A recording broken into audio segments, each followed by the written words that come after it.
अस्सलाम वालेकुम जी my dear YouTube family. एक न्यू ड्रामा सीरियल स्टार्ट हुआ है जो कि जियो टेलीविज़न की तरफ से स्टार्ट किया गया है और ये डेली ऑन एयर होता है। इसका नाम है जी आफत। इसमें साहिबा बड़े अरसे बाद आई हैं, जलवागर हुई हैं टीवी की स्क्रीन के ऊपर। बड़ा ही इंटरेस्टिंग किरदार अदा कर रही हैं और बड़ी ही एक टॉक्सिक किस्म की वाइफ बनी हुई है जो कि अपने शौहर को धोखा दे रही है।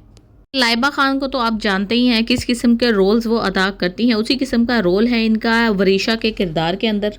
इस ड्रामे की जो कहानी है ना वो कई इंडियन मूवीज़ और पाकिस्तानी मूवीज़ की कहानी भी रह चुकी है। यानी कि ये जो महक थी यानी साहिबा, ये अपने शौहर के रज़ा के ऑफिस में काम करती थी और वहाँ पे एक लड़का था महमूद जो कि काफ़ी नेगेटिव किस्म का कैरेक्टर है। नेगेटिव तो महक का कैरेक्टर भी है।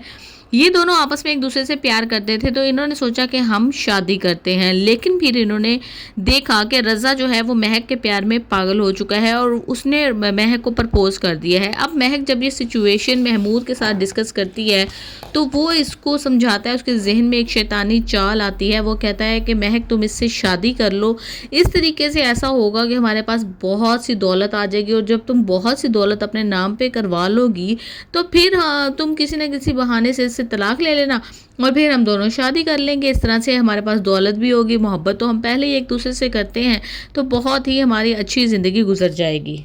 महक जो कि एक छोटे से घराने से ताल्लुक़ रखती थी, छोटा सा उसका मुतवसत किस्म का घर था, तो उसके दिल में भी लालच आ जाता है, वो रज़ा से शादी कर लेती है। रज़ा एक ख़ानदानी इंसान होता है, ना सिर्फ अमीर बल्कि ख़ानदानी, तो वहाँ पर इसके साथ बहुत अच्छा सलूक किया जाता है महक का। लेकिन इसने ख्वामख्वाह की ज़िद पाली हुई थी ससुराल वालों से कि मैंने इनके साथ रहना ही नहीं है, तो वो हर वक्त लड़ती झगड़ती जेठानी के साथ, सास के साथ, वो महज़ब किस्म के लोग थे, इसको इतना ज़्यादा रिप्लाई नहीं करते थे।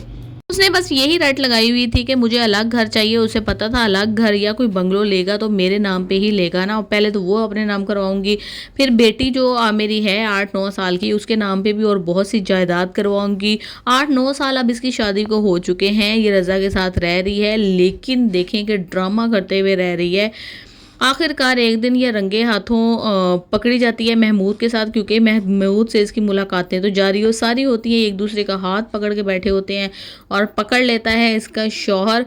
तो अभी वो घर नहीं पहुंच पाता, इतना उसको टेंशन देती है। ये कहती है कि अगर ये घर चला गया तो इसको सारी बात सारे घर वालों को पता चल जाएगी और दौलत तो मेरे साथ हाथ में आएगी नहीं। ये इतना टेंस करती है उसको गाड़ी के अंदर कि उसका एक्सीडेंट हो जाएगा और वो ही मरेगा, ये जिंदा रह जाएगी। शैतान सिफत लोग आपको पता है कि वैसे भी इतनी जल्दी मरते नहीं हैं, तो ये बच जाएगी और ये कहेगी ज़ाहिर है मेरे शौहर की सारी जायदाद मेरी और वरीशा की है, मेरी बेटी की। अब ये जायदाद लेगी और जाके महमूद से शादी कर लेगी। फिर इसको असली चेहरा जो है ना महमूद का नज़र आएगा कि किस कदर ये घटिया इंसान था और जिसको मैंने छोड़ा वो किस कदर अजीम और अच्छा इंसान था। फिर ये पछताएगी और वापस उसी ख़ानदान में जाने की कोशिश करेगी, अपनी बेटी को किसी न किसी तरीके से उस ख़ानदान में भेजेगी और अपनी जेठानी के बेटे से बेटी का टांका फिट करवाएगी।